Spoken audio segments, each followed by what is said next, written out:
A routine trip to the mall turns into an unforgettable confrontation when an elderly woman confronts a young black man whose next words not only silence the room, but change everything. The afternoon sun cast a golden glow over the small grocery store in Ohio. The sky was clear, and the warm light filtered through the large glass windows, illuminating the aisles lined with neatly stacked produce and shelves full of everyday essentials. Inside, the rhythmic beeping of checkout scanners blended with the low murmur of conversations, the gentle hum of carts rolling across the polished floor, creating the familiar soundtrack of a typical shopping trip. David moved slowly through the aisles, carrying a red plastic shopping basket. He wasn't in a rush. His movements were unhurried, as if he were savoring the moment. Dressed in a simple dark blue jacket and a pair of well-worn jeans, he didn't stand out. But for anyone who paid attention, there was something about him, a quiet composure, a stillness that wasn't indifference, but a deep-rooted sense of self-assurance. He stopped by the produce section, reaching for a bag of oranges, lifting it slightly to check for freshness. Just as he was about to place it in his basket, a voice cut through the air, sharp, firm, and loud enough for others to hear. "People like you don't belong here." The atmosphere in the store shifted instantly. Conversations trailed off, footsteps slowed, and an almost imperceptible tension rippled through the space. A few nearby shoppers paused mid-motion, their gazes flickering toward the direction of the voice. A young employee, in the middle of stacking bananas, froze, his hands hovering over the display. David didn't look up immediately. He blinked once, inhaling deeply through his nose. He already knew the words had been directed at him. The voice belonged to an elderly woman, likely in her 70s, her silver hair neatly pinned back, a faded beige cardigan draped over her shoulders. She clutched a bag of apples in her hands, her knuckles white against the plastic, her expression taut with something between impatience and disdain. Her gaze was locked onto David, unwavering, filled with an outdated certainty that didn't allow room for doubt. Then she spoke again, clearer this time, sharper. "Why don't you go back to Africa?" The weight of her words hung heavy in the air, like a stone dropped into still water, sending ripples of discomfort through the store. The familiar sounds of grocery shopping, the rustling of paper bags, the hum of refrigerators, the casual chatter of strangers all seemed to fade into the background. A middle-aged man holding a carton of milk turned slightly, his brows knitting together in silent disbelief. A woman near the bakery tightened her grip on her purse, shifting her weight uncomfortably. A young girl, no more than 10 years old, tugged on her mother's sleeve, whispering, "Mom, what does she mean?" The mother hesitated, her lips parting slightly, but no answer came. David finally lifted his gaze, locking eyes with the woman. There was no anger, no immediate reaction. Just silence. The kind of silence that wasn't empty, but heavy with thought, with choices. He could walk away. He could pretend he hadn't heard. But not today. Today, he chose not to stay silent. The grocery store felt frozen in time. The woman's words still lingered in the air, heavy and undeniable, like an ink stain spreading across a pristine page. People had heard, even those who wished they hadn't. Some shoppers shifted uncomfortably, their eyes darting between David and the elderly woman. A few looked down, pretending to focus on their carts. Others stood still, trapped in the tension of the moment, unsure whether to intervene or to stay out of it. David didn't react immediately. He stood there, holding the bag of oranges in his hand, his grip firm yet controlled. He took a slow, measured breath, one that seemed to ground him, steady him. He wasn't shocked. He wasn't even surprised. He had heard these words before. But what made this moment different was the weight of all the eyes now watching, the silent expectation hanging between him and the woman, between him and everyone else who had witnessed what just happened. The elderly woman tilted her chin up slightly, her posture stiffening. She was waiting for him to lash out, to get angry, to prove something. She wanted a reaction, but David refused to give her the one she expected. Slowly, he lowered the bag of oranges into his basket, as if placing down something far heavier than just fruit. Then he straightened his shoulders and met her gaze, not with hostility, but with something far more disarming, a quiet, unshaken steadiness. "Do you realize what you just said?" His voice wasn't loud. It didn't need to be. The way he spoke made the air itself seem to tighten around them. The woman's lips thinned, her fingers twitching slightly against the bag of apples she still held. She hesitated, but just for a moment. Then, with an air of defiance, she scoffed. "I said what I said. This is my country." A few people in the store exchanged glances. The tension deepened, pressing against the walls, stretching into every aisle. David let her words settle. He didn't rush to fill the silence. Instead, he held it there, forcing everyone, including the woman, to sit with them.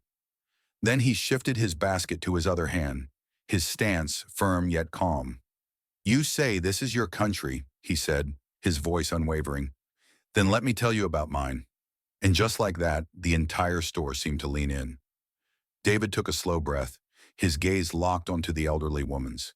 He wasn't challenging her, he was making her listen. "You say I don't belong here?" he repeated, his voice steady, deliberate. "You say this is your country." The woman's fingers curled tightly around her bag of apples, but she didn't interrupt. For the first time, she hesitated. The store remained eerily quiet, every person within earshot now a silent witness to something much bigger than a grocery store argument. David lifted the bag of oranges slightly, rolling one between his fingers, as if weighing not just its ripeness, but the weight of history itself. "Then let me tell you about my country," he continued. "Let me tell you where I come from." A man near the dairy section set his phone down. A woman by the bread aisle stopped pretending to browse. A cashier at the front of the store craned her neck slightly, listening. David's voice was calm, but every word carried a depth that settled into the space between them. "My great-great-grandfather was born in Georgia," he said, "on land he didn't own, working fields he never got paid for, breaking his back so his children might have a better life, though they never saw one." The elderly woman's mouth tightened, but she didn't speak. David's words pressed on. "My great-grandfather fought in World War II. He was sent overseas to defend a country that refused to see him as an equal. When he came home, he couldn't sit at the same counters as the people he fought beside, couldn't drink from the same fountains, couldn't walk into a store like this without someone telling him he didn't belong." The store was completely still now. A young woman standing near the frozen food section wrapped her arms around herself. A middle-aged man near the bakery shifted his weight, looking down at his cart, his jaw tightening. David took another breath, his tone softening, but losing none of its intensity. "My father is a mechanic, the kind of man who'd stop on the side of the road to help someone like you if your car broke down. My mother is a teacher. She spent her whole life helping kids no matter what they look like." He let the words settle, seep in, sink deep. Then he asked the question that had been sitting in the air, unspoken since this conversation began. "So tell me, what exactly makes this country more yours than mine?" The elderly woman's hands trembled slightly against her shopping cart. Her lips parted as if to speak, but she had no answer. David's words hung in the air, pressing against every corner of the store. The weight of them wasn't just in what he said, but in how deeply they settled into the silence. The elderly woman didn't respond immediately. Her hands, still gripping her bag of apples, trembled slightly. Her gaze flickered not just with frustration, but something deeper, something more uncertain. And that was when it became clear. This wasn't just about David and this woman anymore. The entire store was listening. A middle-aged man near the meat counter shifted his stance, his arms crossed tightly over his chest, as if lost in thought. A woman near the dairy aisle rubbed her forehead, her expression unreadable. A young girl, no older than 10, tugged gently at her mother's sleeve and whispered, "Mom, why did she say that?" The mother hesitated, glancing down at her daughter. For the first time, she had no easy answer. At the checkout line, a young cashier, barely in her 20s, exchanged a look with her coworker. "I've never heard someone handle something like that before," she murmured. "That was incredible." David, however, wasn't looking for applause. He wasn't waiting for validation. He was waiting for the woman's answer. But she had none. Her lips pressed together, her grip tightening on the cart handle. But her shoulders, which had been squared with defiance just moments ago, had begun to drop. Something had shifted. David let out a quiet breath, his expression softening not with pity, but with understanding. "You don't have to like me," he said gently. "You don't have to agree with me. But you can't ignore the truth." A silence stretched between them, not the heavy, suffocating kind, but the kind that came before realization. David had said what needed to be said. Now it was up to her to sit with it. The elderly woman remained still, gripping the handle of her shopping cart as if it was the only thing keeping her grounded. The sharp defiance in her eyes had faded. What remained wasn't anger, but uncertainty. David watched her for a moment longer, then gave a small nod. Not one of victory, but of understanding. He hadn't spoken to win an argument. He had spoken to be heard. And whether she admitted it or not, she had heard him. Slowly, the woman shifted her weight, glancing around the store as if searching for support. But there was none. No one stepped forward to echo her words. Instead, a man near the meat counter, who had been silent the whole time, suddenly lifted his hands and clapped. Once, then twice. A hesitant ripple of applause spread through the store. A woman near the bakery nodded. A man by the produce aisle muttered, "He's right." A cashier, no older than 20, gave David a small but genuine smile. "I've never seen anyone handle something like that before," she said softly. "Thank you." David didn't smile in triumph. He simply picked up his bag of oranges, placed them in his cart, and kept shopping. This wasn't about winning. This wasn't about proving a point. This was about planting a seed. And some seeds, no matter how small, eventually grow. As the grocery store doors closed behind David, he didn't look back. He didn't need a thank you. He didn't need recognition.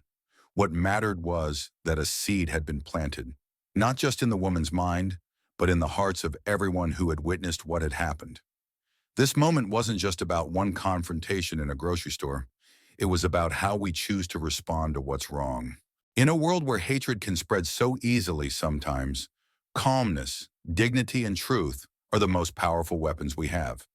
Change doesn't happen overnight. The elderly woman might still hold on to her beliefs today, but one day she might remember this moment.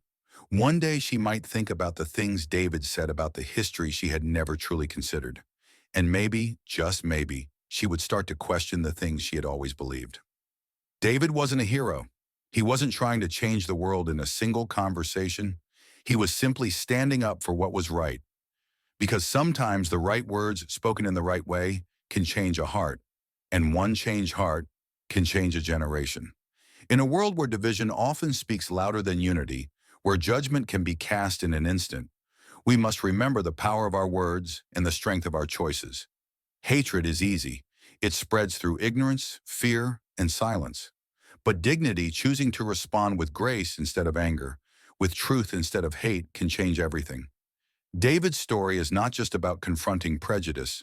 It's about the choice we all have in the face of injustice. We can meet ignorance with rage, or we can meet it with something even stronger: understanding, courage, and an unwavering belief in what is right. Change doesn't always happen in grand moments. It begins in the small ones: one conversation, one challenge to an outdated belief, one refusal to stay silent. The way we respond, the way we carry ourselves, and the way we choose to educate rather than retaliate can plant the seeds of a better future. So, when faced with ignorance, remember this: you don't have to fight to win. You just have to stand up and speak truth. Because sometimes a single moment of truth is enough to change a lifetime of misconception.